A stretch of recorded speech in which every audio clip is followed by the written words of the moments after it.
Welcome to Manchester Vibes, your one-stop channel for everything happening in the heart of Manchester. Man United transfer news.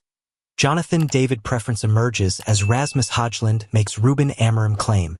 Ruben Amorim's first transfer window at Manchester United is drawing ever closer, but there are a number of things for the Red Devils to take care of before January. Manchester United's need for reinforcements became more noticeable after Saturday's defeat to Nottingham Forest. But it's not only on the pitch where changes are likely to be afoot. Sporting director Dan Ashworth has left the club after just 5 months, with United confirming the news on Sunday morning. The former Newcastle chief joined over the summer and was in position for a busy transfer window, but things haven't gone according to plan. Attention may now turn to United's part owner Sir Jim Ratcliffe as the club decides how to respond to Ashworth's exit. On the field, meanwhile, it remains to be seen how much freedom new head coach Ruben Amorim will have to add to his ranks. The 3-2 defeat against Forest leaves United down in 13th, some 8 points adrift of the Champions League spots. Here are Mirror Football's latest lines from around Old Trafford at a critical time for the Red Devils' potential Ashworth replacement emerges. Dougie Freedman is a front-runner to replace Dan Ashworth after the United Chiefs' exit. Former Scotland striker Freedman has been linked with the role before, and at the time of writing is a 2-1 favorite with bonus code bets. Freedman currently serves as sporting director at Crystal Palace, where he previously enjoyed spells as player and manager. He returned to the Eagles in 2017 and has overseen significant transfer business, helping bring the likes of Ebra Ease and the recently departed Michael Ollis to Selhurst Park. Dan Ashworth will be leaving his role as sporting director of Manchester United by mutual agreement. United wrote in a short statement after the shock departure. "We would like to thank Dan for his work and support during a transitional period for the club and wish him well for the future." David Keane on Premier League. Canadian frontman Jonathan David would favor a Premier League move if and when he leaves Lille, according to Caught Offside. The 24-year-old is out of contract in the summer and is not expected to remain in France. Manchester United and Arsenal have both been linked with the hotshot, who joined his current club from Gent in 2020. Inter Milan are also said to be keen, while Barcelona have also been mentioned in connection with Canada's all-time record scorer. Avid helped Lille win Ligue 1 in 2020-21, scoring 13 league goals in the campaign. He brought up 100 for Les Dogs this term, also scoring the winner against Real Madrid in the Champions League in October. Højlund makes Amorim assessment. Manchester United striker Rasmus Højlund has admitted Ruben Amorim's tactical tweaks have been a lot to take in. Sir Jim Ratcliffe might repeat Glazer trick to appoint Dan Ashworth replacement at Manchester United. Man United announced the departure of Dan Ashworth at the weekend and a replacement could be found within. Just like the Glazers, Ratcliffe was sung by Manchester United fans 8 days ago. Ratcliffe was the target of vitriolic chanting as supporters protested higher ticket prices before facing Everton, which confirmed his honeymoon period as co-owner was over. Here were green and yellow flares set off and anti-Glazer banners raised. Unfortunately, Ratcliffe seems to have more in common with the Glazer family than was initially thought, and it wouldn't be a complete surprise if he took a page from their playbook to replace Dan Ashworth. United waited 4 months for Ashworth to begin work at Old Trafford because he had to serve a period of gardening leave, but he spent just 5 months as the club's sporting director. United released a statement on Sunday and said, Dan Ashworth will be leaving his role as sporting director of Manchester United by mutual agreement. We would like to thank Dan for his work and support during a transitional period for the club and wish him well for the future. Club sources have claimed the decision was made collaboratively following a period of transition, but it's thought Ineos instigated the decision to end Ashworth's contract. The decision has been described as very difficult for both parties, and United reiterated Ashworth has conducted himself with integrity and decency throughout his time at the club. Ratcliffe is believed to be recording fly-on-the-wall footage at United with a view to releasing a documentary on the club's rebuild down the line, and it should make for compelling viewing if the circumstances that led to Ashworth's departure are ever brought to light on screen. It seems inevitable any potential documentary would gloss over Ashworth's departure, though. The parting of ways is not a good look for Ineos, and it will be fascinating to see whether they appoint a replacement, promote from within, or disseminate Ashworth's former responsibilities. A club source was mute when the search for a successor was mentioned on Sunday morning, and making the correct decision this time after botching Ashworth's appointment is crucial. So who are the names to be aware of? While United search for a successor or decide if they want to hire one, Omar Barada, CEO, and Jason Wilcox, technical director, are set to assume more responsibility, and perhaps Christopher Vivel, interim director of recruitment, will be given a permanent role after making a strong impression since being appointed by Ineos in July. Former Chelsea technical director Vivel has a contract until February and will remain in his role until then, with the possibility he then takes up the position on a permanent basis. Ashworth's responsibilities could be absorbed by Barada, Wilcox and Vivel, but it seems more likely a permanent. Friedkin Group offer Everton clues after show of transfer ambition at Roma. The Friedkin Group's, TFG, imminent arrival at Everton gives supporters hope of a bright future under new ownership. The Friedkin Group's, TFG, imminent arrival at Everton is providing Evertonians hope that their season can be turned around and that the club's move into their new stadium at Bramley-Moore Dock will be a prosperous one. The Farhad Moshiri era of Everton has been a tumultuous one, to say the least.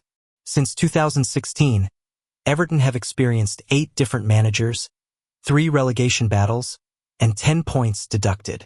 How events in the Friedkin era of Everton will transpire is yet to be seen, but the Blues can gauge an idea of what to expect by studying TFG's time as owners of the Toffees' soon-to-be sister club AS Roma.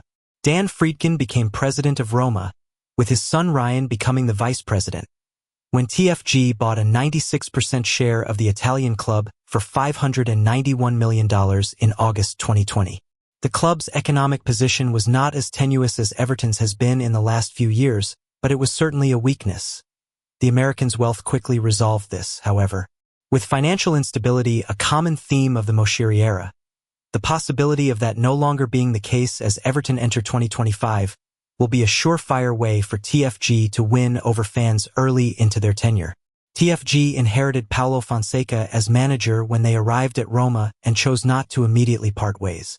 This is notable for Everton given Sean Dyche's somewhat precarious position as manager and whether instantly cutting ties with the Englishman will be the new ownership's prerogative.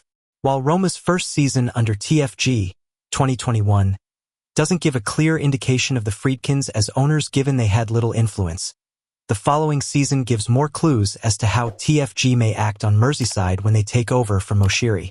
The decision to sack Fonseca and replace him with fellow Portuguese manager José Mourinho, coupled with the €40 million signing of striker Tammy Abraham, signaled TFG's big ambition.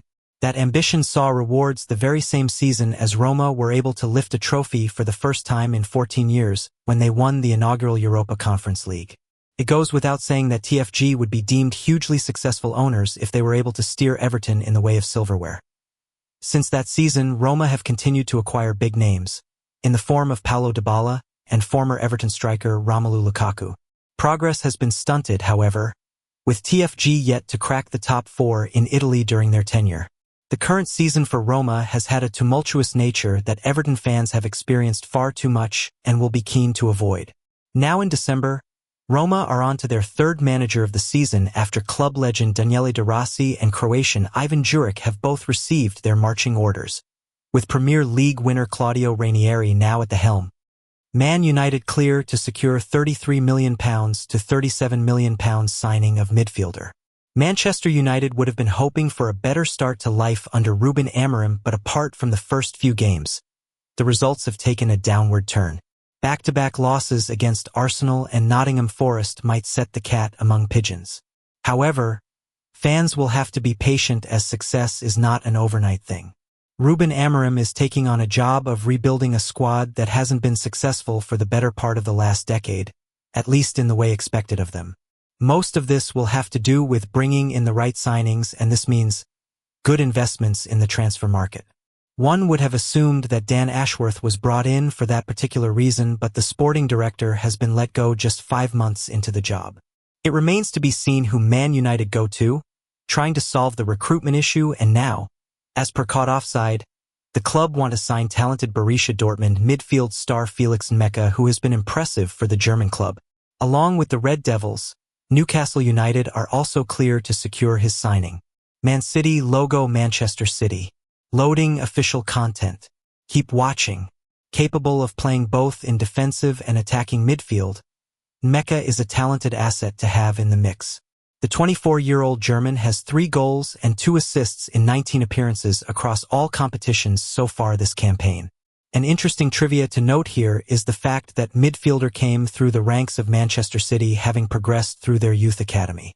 CO claim that a fee of around £33 million to £37 million should be sufficient for Man United to secure the signature of Felix Mecca, and let's wait and see how things play out. Kylian Mbappe playfully throws shade at PSG Champions League prospects. Kylian Mbappe's eagerly awaited move to Real Madrid hasn't gone as smoothly as many had anticipated following his free transfer from Paris Saint-Germain this summer. Despite a rocky start, the forward remains optimistic about his chances of winning the UEFA Champions League with the La Liga club. The 25-year-old, under contract until 2029, has faced early challenges in Madrid. These were evident during Real Madrid's 2-0 defeat to Liverpool on matchday 5 of the Champions League group stage. With Vinicius out, Mbappe had the opportunity to take on his preferred role but endured a frustrating game, a tough moment for the 2018 FIFA World Cup winner. While he scored in a league match against Getafe over the weekend, Mbappe has struggled in crucial moments. This was underscored on Wednesday when he missed a key penalty in the 68th minute, as Real Madrid lost 2-1 to Athletic Club. Even so, he bounced back on Saturday, finding the net in a 3-0 victory over Girona, reflecting the ups and downs of his first season in Spain. Kylian Mbappe gives bold Real Madrid prediction while talking with Clique. Mbappe was asked about PSG winning the Champions League soon, and the winger stated that he hopes the club doesn't win it anytime soon because he's trying to win it right now. "For now, I don't hope so because I want to win it," Mbappe told the outlet. "In the future, I hope PSG wins it because their fans have suffered a lot. But right now, no, because I want to win it. I always watch the PSG matches. I played there for 7 years. I know very well what state of mind the players are in, and how difficult it is because everyone is picking on people with this obsession with the Champions League. I have always kept in touch with PSG. If the Frenchman and Real Madrid fail to win the Champions League this season, there will be critics coming his way, considering he joined the reigning champions.